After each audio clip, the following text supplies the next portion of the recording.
Lal Bahadur Shastri lay in state, his grief-stricken widow foremost among the millions. Preceded by the dead statesman's sons came the... Nitish Kumar की उम्र 15 बरस भी नहीं हुई थी जब लाल बहादुर शास्त्री का निधन हुआ था। नीतीश ने आधी रात को यह खबर रेडियो पर सुनी और सुबह 3 बजे दौड़कर अपने टीचर को बताने पहुंच गए थे। तो 3 बजे भोर में आके हमारा डोर खटखटाया और चिल्लाया, उठिए सर, उठिए सर, उठिए सर, नीतीश कुमार। तो हम पूछे कौन है? तो जी हम नीतीश। तो क्या बात है जी, रात में आए? तो सर शास्त्री जी मर गए। कैसे पता होगा तुमको? तो हम रेडियो में अभी सुने। यह किस्सा बताता है कि नीतीश बचपन से राजनीतिक माहौल को लेकर जागरूक थे। यूं संयोग देखिए कि नीतीश भी बड़े होकर लाल बहादुर शास्त्री की तरह रेल मंत्री बने, लेकिन बचपन में वो एक बार ट्रेन के नीचे आते आते बच गए थे। स्कूल से लौटते वक्त वो एक मालगाड़ी के नीचे से ट्रैक क्रॉस कर रहे थे कि मालगाड़ी अचानक चल पड़ी। नीतीश ने फुर्ती दिखाकर जान बचाई और सालों बाद रेल मंत्री रहते हुए बख्तियारपुर स्टेशन पर ओवरब्रिज बनवाया ताकि लोग वैसी गलती ना करें। वो मेरे पीछे थे, इसी बीच बोगी स्टार्ट होने वाले थे, मैंने आवाज किया, पूरे शक्ति लगा कर पार कर गए।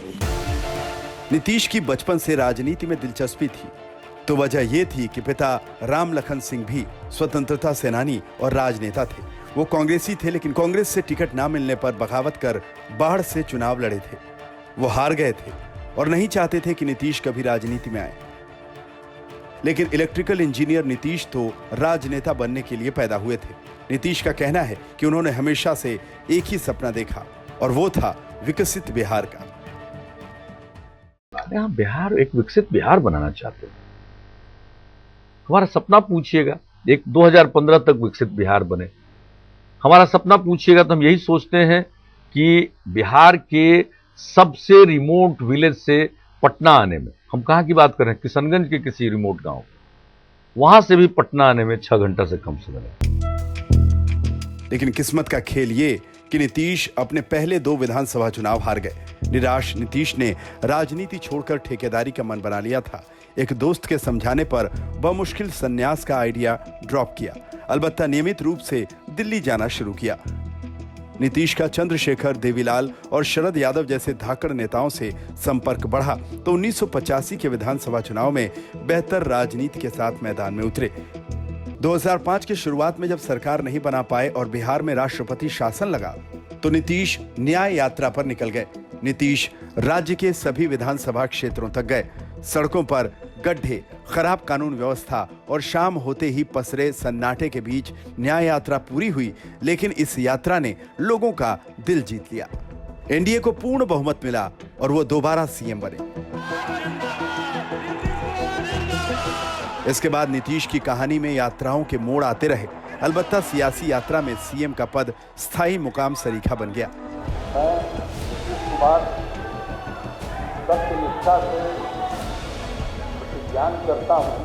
पहली बार 7 दिन के लिए मुख्यमंत्री बनने के वाकये को और कुछ महीने के लिए जीतन राम मांझी को सीएम बनाने के नीतीश के फेल एक्सपेरिमेंट को छोड़ दें तो 2005 से अभी तक नीतीश ही बिहार के सीएम हैं। मैं विधि द्वारा स्थापित भारत के संविधान के प्रति सच्ची श्रद्धा और निष्ठा रखूंगा।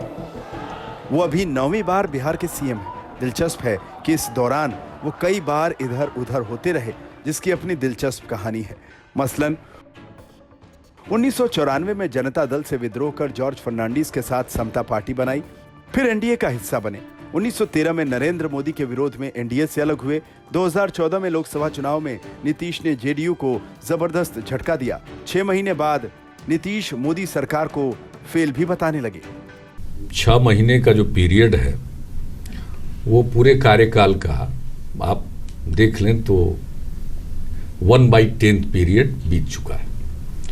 कम से कम इस पीरियड में आगे क्या करना है उसमें क्लैरिटी होनी चाहिए, नंबर 1। नंबर 2, जो इलेक्शन प्रॉमिसेज हैं, जिन बातों को लेकर आपने लोगों का समर्थन हासिल किया, उस फ्रंट पर क्या स्टेप्स हुए, ये देखना ज़्यादा जरूरी है।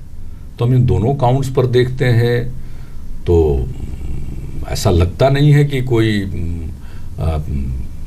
जो इन्होंने कहा है उसको करने का इरादा है। नीतीश ने 2015 के विधानसभा चुनाव में लालू के साथ मिलकर महागठबंधन बनाया और सरकार बनाई। 2017 में नीतीश फिर एनडीए में शामिल हुए। 2022 में बीजेपी से मतभेद के बाद फिर एनडीए छोड़ दी। लालू के साथ महागठबंधन की फिर सरकार बनाई, लेकिन 1.5 साल में ही नीतीश और लालू के मतभेद सतह पर आ गए और नीतीश पाला बदलकर जनवरी 2024 में एनडीए में वापस आ गए। इंडिया गठबंधन की धुरी रहे नीतीश की कहानी में यह चौंकाने वाला मोड़ था। मर जाएंगे, मिट जाएंगी तो आप कहते ही रहते हैं, हमेशा लगातार ही कहते रहते हैं। उस पे हम नहीं जाएंगे, लेकिन आपने तो ये कहा था कि भाई हम लोगों का एक ही लक्ष्य है, न प्रधानमंत्री बनना है, न किसी को मुख्यमंत्री बनना है। देश भर के विपक्षों को गोल बंद करके जो तानाशाह है उसको दोबारा नहीं आने देना है, इसीलिए ना आ पाए थे।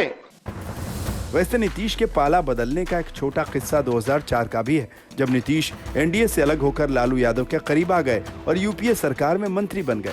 लालू रेल मंत्री बने तो नीतीश कोल और स्टील मंत्री बने, लेकिन नीतीश की नजर तो बिहार की कुर्सी पर थी, लिहाजा 2005 के विधानसभा चुनाव से पहले वो वापस एनडीए में आ गए और मुख्यमंत्री बने थे। आज तक ब्यूरो।